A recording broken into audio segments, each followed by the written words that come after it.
morning, class. How are you today? Alright. So, let's begin with a prayer. Who can lead the prayer? Robin. Okay, let's bow our head and feel the presence of our Lord. The Guardian Angel Prayer. Angel of God, my guardian dear, to whom God's love commits me here, ever this day be at my side, to light and guard, to rule and guide. Amen. Amen. Alright. So, good morning, class. Okay, before you sit down, make sure you arrange your chair and pick up the pieces of trash and put it in your bag or put it in a trash can. Is there anyone who's absent today? Meron ba, class president? Kindly announce.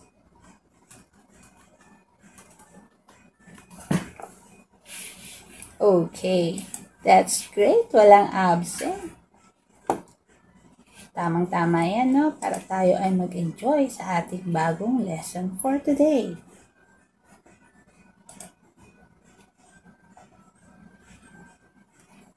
Okay, before we begin, I have here pictures and I want you class to identify or guess kung ano ang nasa larawan.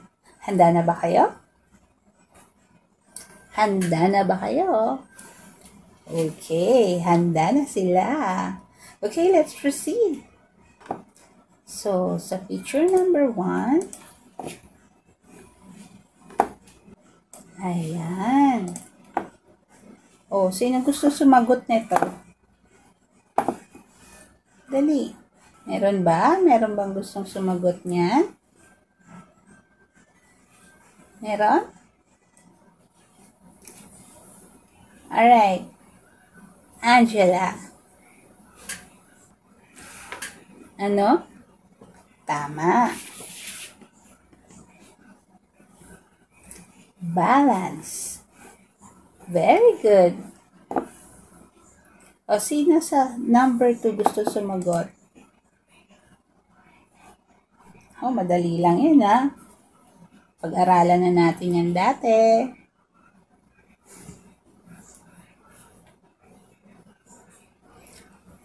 Mahusay. Diba, nasa larawan naman kung ano ang ibig sabihin nun? Ito number 3.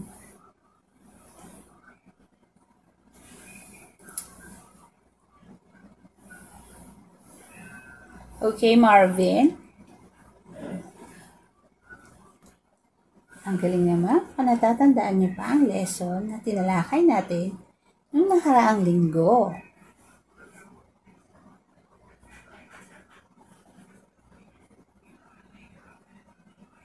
Ito, pang-4. Meron ba makakahula niyan? Sige nga. Magaling.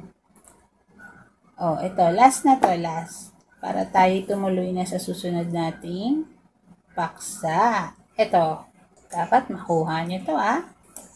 Okay, very good.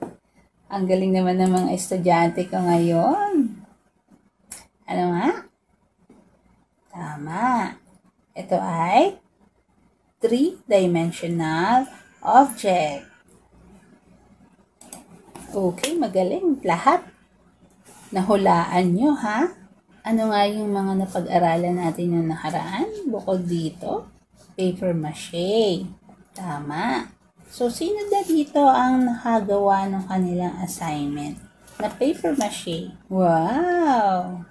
Oh, sige ha. So, lahat na may mga project ng paper mache. Ang gagawin natin, pipicturean natin ito at tapos ipopost natin sa ating FB. Siyempre, hihingi kayo ng tulong kay ate at kuya o kaya pag wala naman si ate at kuya, kay nanay at tatay. kung paano mag-post. Tapos, padamihan tayo ng likes ha. Aabangan natin yan sa susunod na pagkikita natin kung sino may pinakamadaming likes sa inyo sa mga assignment yung paper mache. Meron ba dito nakakaalala kung ano yung dalawang klase ng paper mache? Meron ba? Ayan, tama. So, meron din tayong tinatawag na layering method. So, yung layering method, ito yung mga papel, di ba, na ginupit-gupit tapos ihuhulma natin sa hulmahan.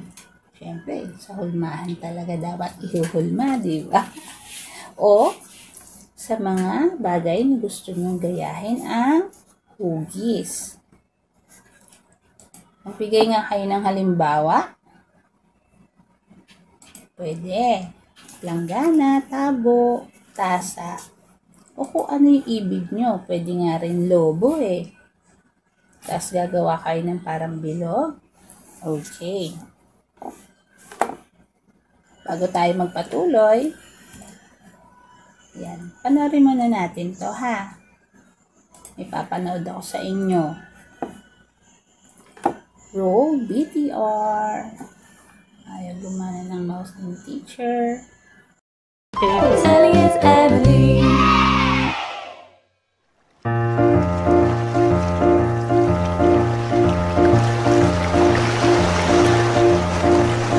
Row, row, row your boat gently out at sea. And if you see a pirate ship, say that's the life for me. That's the life for me.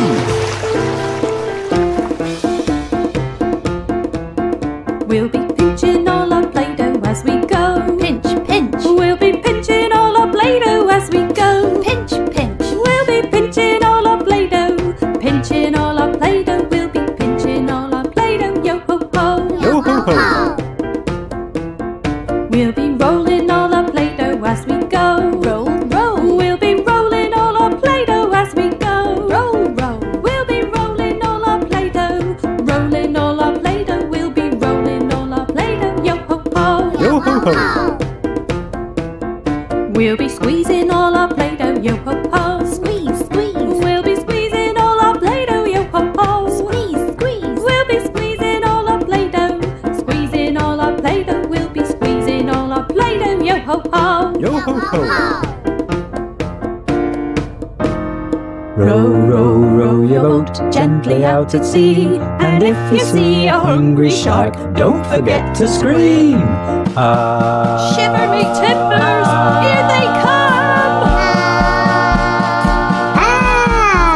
Baby shark do do do do do do, baby shark do do do do do do, baby shark do do do do do do, baby shark. Mommy shark do do do do do do, mommy shark do do do do do, mommy shark do do do do do, mommy shark. Daddy shark do do do do do, daddy shark do do do do do, daddy shark do do do do do, daddy shark. Grandma shark do do do do do do, grandma shark do do do do do do, grandma shark do do do do do do, grandma shark. Granddad shark do do do do do do, granddad shark do do do do do do, granddad shark do do do do do do, granddad shark. On the hunt do do do do do, on the hunt do do do do do, on the hunt do do do do do, on the hunt. Run away do do do do do, run away do do do do do, run away do do do do do, run away. Safe at last. Phew, phew. Well done, everyone. We'll be prodding all our Play-Doh as we go. Prod, prod. We'll be prodding all our Play-Doh as we go. Prod, prod. We'll be prodding all our Play-Doh. Prodding all our Play-Doh. We'll be prodding all our Play-Doh. Yo ho ho. Yo ho ho. We'll be squeezing all our Play-Doh. Yo ho ho. Squeeze, squeeze. We'll be squeezing all our Play-Doh. Yo ho ho. Squeeze, squeeze. We'll be squeezing all our Play-Doh. Squeezing all our Play-Doh. We'll be squeezing all our Play-Doh. Yo ho ho. Yo ho ho.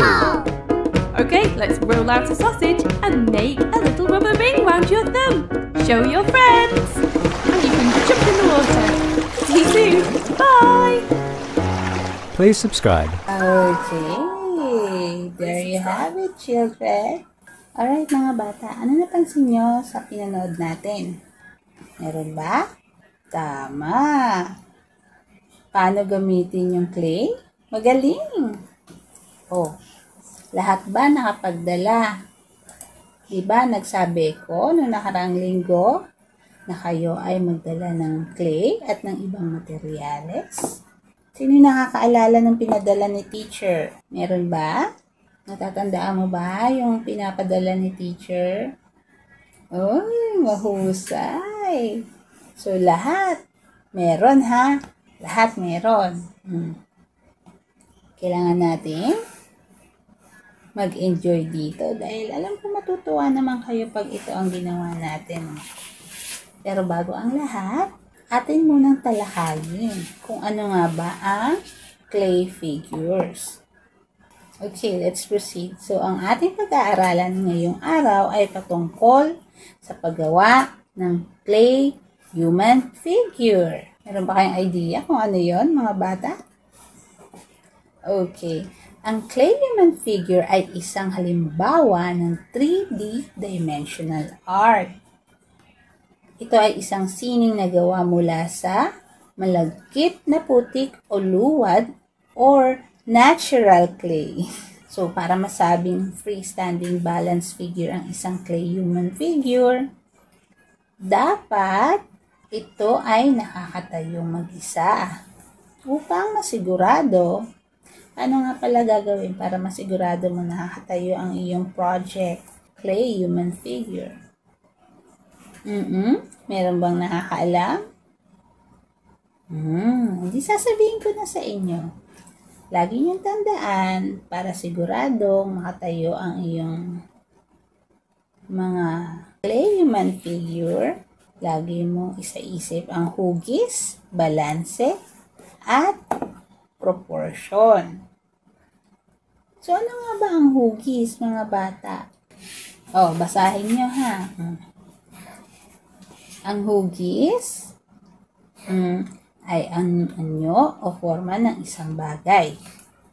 Maaari itong bilog, parisukat, parihaba, o triangulo. Tapos, ang balanse naman, ito ay tumutukoy sa wastong pagtitimbang.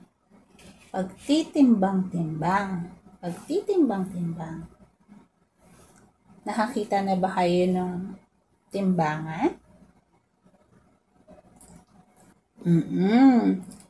Pero aware ba kayo o alam nyo ba ang itsura ng timbangan sa Department of Justice? Yung may dalawang dulo, di ba? Yung may gumaganon. Meron ba makakapag-describe? Ay, tama ka. Mahusay naman talaga, oh. Okay. So, doon naman tayo sa proportion. Ito naman ang tawag sa tamang sukat ng bawat bahagi. Tamang sukat ng bawat bahagi. Anong pagkakaintindi nyo doon sa tamang sukat ng bawat bahagi? So, kabilang dito ang relasyon ng laki ng isang bahagi sa kabuuan at sa bawat bahagi. Sino na nakakita ng isang paso o palayok? Meron ba? Oo naman, dapat meron, no? Kasi diba, baka may mga tito at tita kayong plantito at plantita. So, ibig sabihin, meron silang ginagamit na paso. O di naman kaya, kung umuwi kayo sa inyong mga probinsya, at si lolo at lola ang gamit pa ay palayok. Hindi rin naman sa kusina nakikita ang palayok, mga bata. Sino matin na dito ng birthday party? Diba meron doon hinahampas? Pag may games tayo, tapos mag-aagawan? O, nung unang panahon, palayok talaga ang ginagamit. Pero, dahil medyo modern days na, in-improvise na nila yung lagayan. Pero, ang original na lagayan ng ganun ay palayok talaga. O siya, ipagpapatuloy na natin itong ating paksa, ha?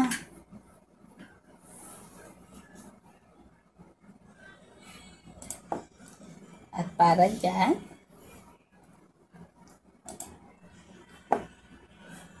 dahil dyan,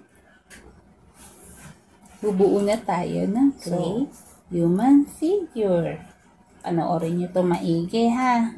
Tapos, after nito, tayo naman ang gagawa. Okay? Okay. O, mga bata, tandaan nyo na yung mga materyales nyo, okay? Sige.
Ayan mga bata, natunghayan nyo kung paano ginawa ni teacher yung clay human figure.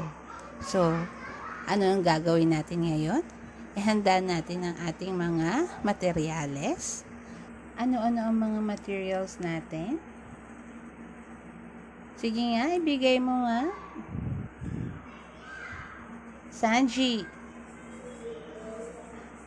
Magaling, kumpleto.